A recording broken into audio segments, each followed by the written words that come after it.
Évangile de Jésus-Christ selon saint Marc. Gloire à toi, Seigneur. Commencement de la bonne nouvelle de Jésus-Christ, le Fils de Dieu. Il était écrit dans le livre du prophète Isaïe, « Voici que j'envoie mon messager devant toi, pour préparer ta route. À travers le désert, une voix crie, « Préparez le chemin du Seigneur, aplanissez sa route. » Et Jean le Baptiste parut dans le désert. Il proclamait un baptême de conversion pour le pardon des péchés. Toute la Judée, tout Jérusalem venait à lui. Tous se faisaient baptiser par lui dans les eaux du Jourdain, en reconnaissant leurs péchés. Jean était vêtu de poils de chameau, avec une ceinture de cuir autour des reins. Et il se nourrissait de sauterelles et de miel sauvage. Il proclamait, « Voici venir derrière moi celui qui est plus puissant que moi. Je ne suis pas digne de me courber à ses pieds pour défaire la courroie de ses sandales. Moi, je vous ai baptisé dans l'eau, lui vous baptisera dans l'Esprit Saint. » Acclamons la parole de Dieu. Louange à toi, Seigneur Jésus.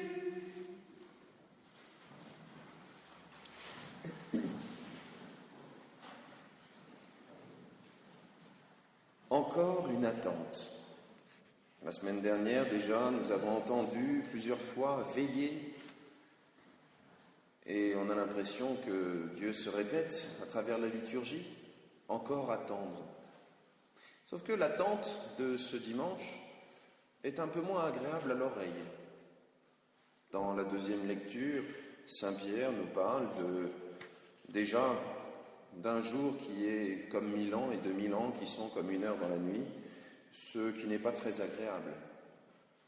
Imaginez si nous devions attendre 1000 ans au lieu de simplement 4 dimanches avant que Noël arrive. Les cadeaux qui resteraient là, plein de poussière, ça serait horrible. Non.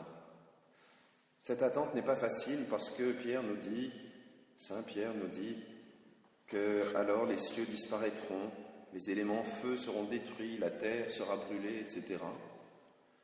Et Dieu nous demande d'être prêts à rendre des comptes ce jour-là. Est-ce que Dieu veut faire de nous des hommes peureux? Je ne pense pas.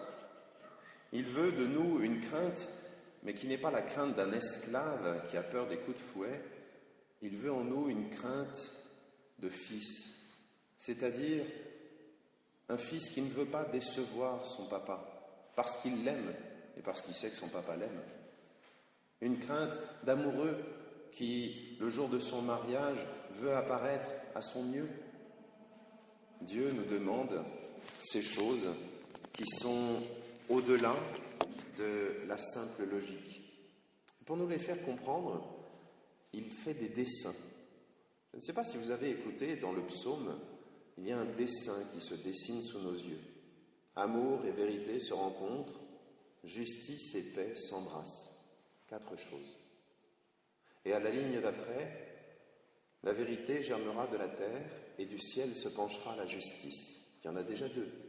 La vérité que nous devons élever de la terre et faire monter vers Dieu, en toute vérité, reconnaître qu'il est Dieu, en toute vérité, faire ce qui est juste, et alors Dieu nous donnera la justice qui surpasse toute justice, la justice du pardon.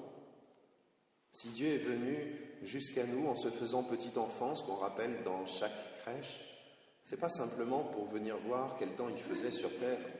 Sinon, je pense qu'il aurait choisi une époque où les autels étaient un petit peu mieux chauffés que les tables de Bethléem.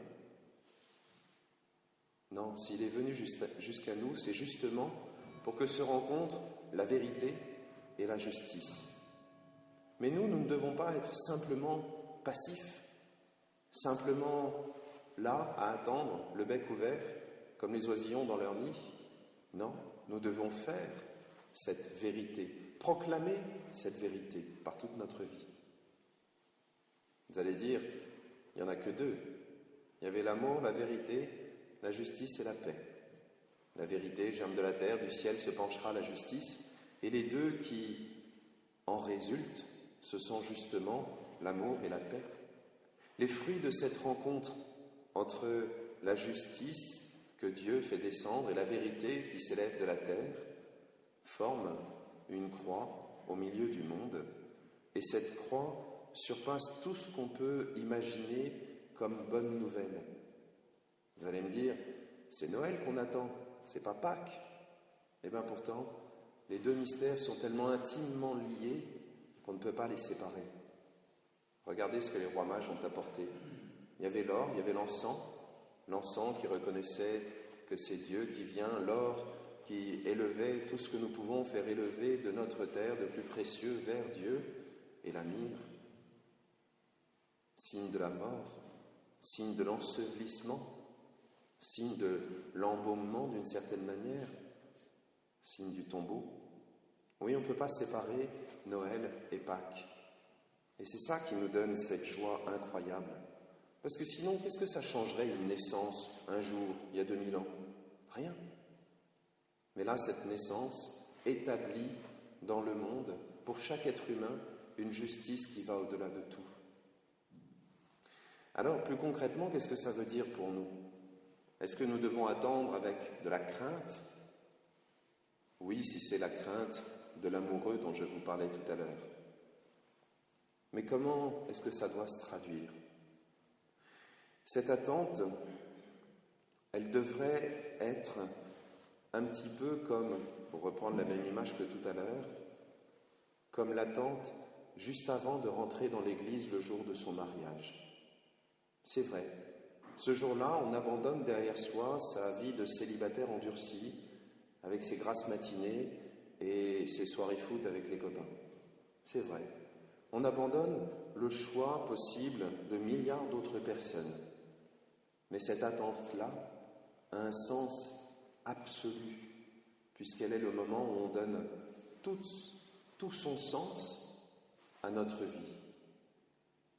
Aujourd'hui, c'est ce que Dieu nous demande, pas simplement d'attendre comme des enfants qui veulent déballer leur cadeau de Noël et qui sont prêts à trépigner si ce n'est pas le jouet qu'ils ont demandé. Non, une vraie attente, celle où nous sommes capables d'accueillir celui à qui nous nous donnons. Alors que Dieu nous aide à vivre ce temps de Noël, non pas comme des enfants, mais comme des presque adultes qui sont disposés à le suivre, c'est-à-dire à l'épouser, à épouser le royaume des cieux, à accueillir Dieu qui se donne totalement à nous. Amen.